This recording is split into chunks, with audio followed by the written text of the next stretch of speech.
অজানা এক ভয়ে পুরো পৃথিবী আজ নিস্তব্ধ। যেখানে রাতের আঁধারেও রাত মনে হয়নি কখনো, সেখানেও আজ থমথমে বিরাজ করছে। পুরো পৃথিবী আজ থমকে আছে কোনো এক অজানা সময়ের অপেক্ষায়। এমনই এক থমকে থাকা সময়ের গল্প।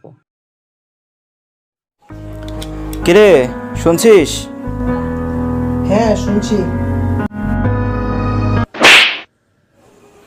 আমি তোর সামনে দাঁড়িয়ে আছি, ভিডিও কল করিনি। হ্যাঁ, তা তো দেখতেই পারছি। তাহলে মোবাইলের দিকে তাকিয়ে কথা বলছিস কেন? আচ্ছা, বলো। বলছি, দেশের অবস্থা ভালো না। আমাদের দেশেও করোনা চলে এসেছে। দিন দিন আক্রান্তের হার বেড়েই চলেছে। শোন, ঘর থেকে একদম বের হবি না।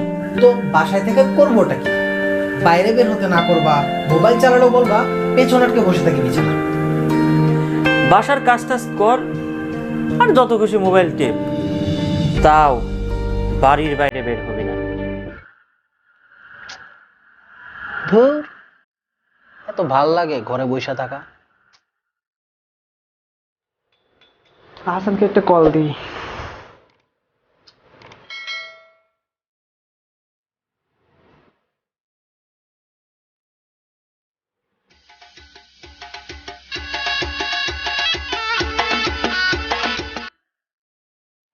হ্যালো। কিরে, কি অবস্থা তোর? এই তো ভালো, তোর কি অবস্থা? আরে বেটা, এতদিন ঘরে বসে থাকা যায়? ঘর থেকে বাইর হতে দেয় না, ভার্সিটিও খুলে না। অনলাইনে ক্লাস শুরু হইলেও একটা কথা ছিল। হ্যাঁ, তুমি কি যে পড়াশোনা করতা তা আমরা ভালো মতোই জানি।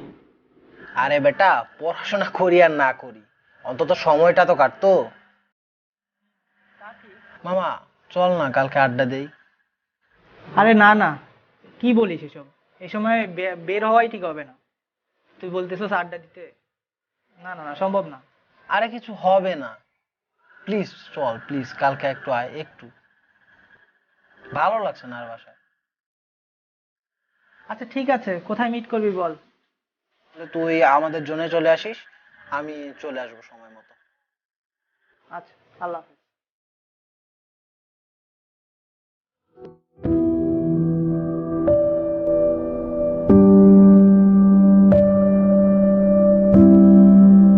বাবা, আমি একটু বাইরে যাচ্ছি। এই মুহূর্তে বাইরে যাওয়াটা কি খুব জরুরি? সবকিছু তো চোখের সামনেই দেখতে পাচ্ছিস। আরে বাবা, এগুলা শুধুমাত্র যাদের বয়স বেশি তাদের জন্য বিপজ্জনক। আর তুমি দেখো, আশেপাশে সবাই যার যার মতো চলাফেরা করতেছে। আর তুমি দেখছো নিজের চোখে আশেপাশে কাউরে আক্রান্ত হতে আমাদের। হ্যাঁ, তো নিজে থেকে সচেতন থাকলে তো কোনো সমস্যা নাই। বাবা, একটু যাই, অনেকদিন যাবত ফ্রেন্ডের সাথে মিট করি না, বাসায় বসে থাকতে ভালো লাগতেছে না, কিচ্ছু হবে না।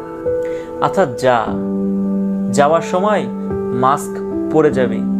আর শোন, টেবিলে স্যানিটাইজার রাখা আছে, ওটা নিয়ে যাস। কোনো কিছু ধরার পর অবশ্যই হাত স্যানিটাইজ করে নিবি। আর শোন, আরেকটা কথা বলে দিচ্ছি, অবশ্যই সোশ্যাল ডিস্টেন্স মেনে চলবি, ঠিক আছে? যা। আরে বাবা, কিচ্ছু লাগবে না, তুমি চিন্তা করো না তো। ওসব মাস্ক টাস্ক কিচ্ছু লাগবে না, আমি যাই, তুমি থাকো।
ঠান্ডা লাগলে কি করে?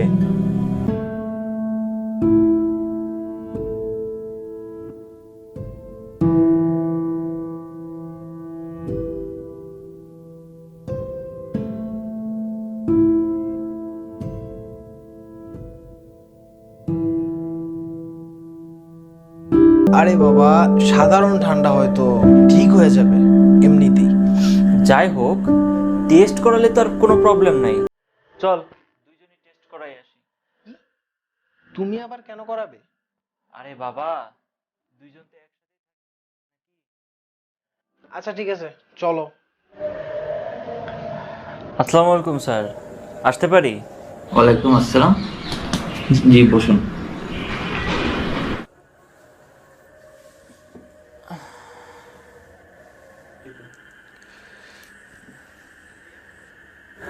কয়েকদিন ধরে ওর ঠান্ডা জ্বর আর কাশি। হুম, লক্ষণ তো ভালো না। আপনারা টেস্টের জন্য স্যাম্পলটা দিয়ে যান, আপনাদের রেজাল্ট ফোনে জানিয়ে দেওয়া হবে। আচ্ছা স্যার, তাহলে আমরা দুইজনই স্যাম্পল জমা দিয়ে যাচ্ছি। আচ্ছা, ওকে।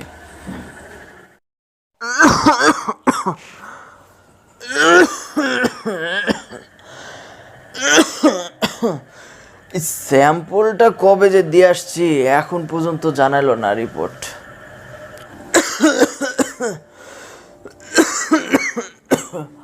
হ্যালো। হ্যাঁ করিম সাহেব, আপনাদের স্যাম্পলের রেজাল্ট নেগেটিভ এসেছে।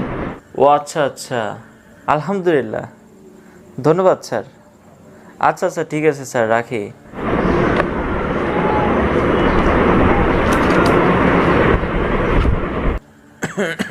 আসান, শুনছিস? হ্যাঁ বাবা, বলো। রিপোর্ট তো নেগেটিভ আসছে রে। তোমাকে বলেছিলাম না বাবা, কিছু হবে না, অযথাই টেনশন করতেছো। এখন দেখলা তো রেজাল্ট নেগেটিভ।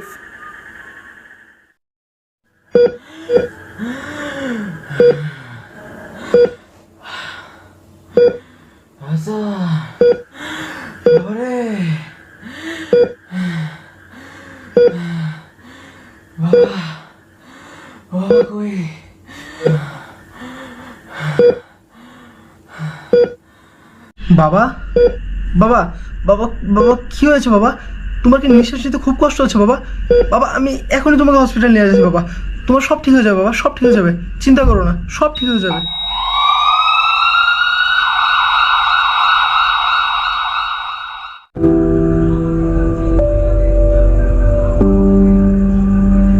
আমার সব শেষ হয়ে গেল রে দোস্ত, সব শেষ হয়ে গেল। কত অনুরোধ করলাম, বাবাকে কোনো হসপিটালে ভর্তিও নিল না। এত মিনতি করলাম, ভর্তি নিলই না।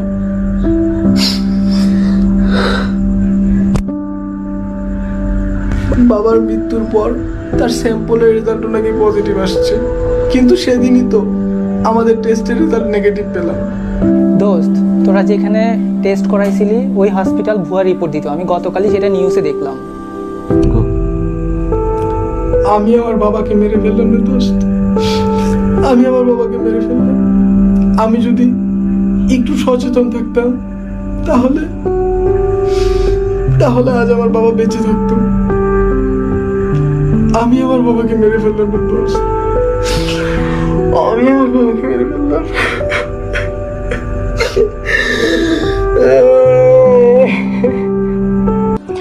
আমাদের একটু অসচেতনতার জন্য আমরা আমাদের পরিবার ও আত্মীয় স্বজন এবং আশেপাশের মানুষদের বিপদে ফেলে দেই।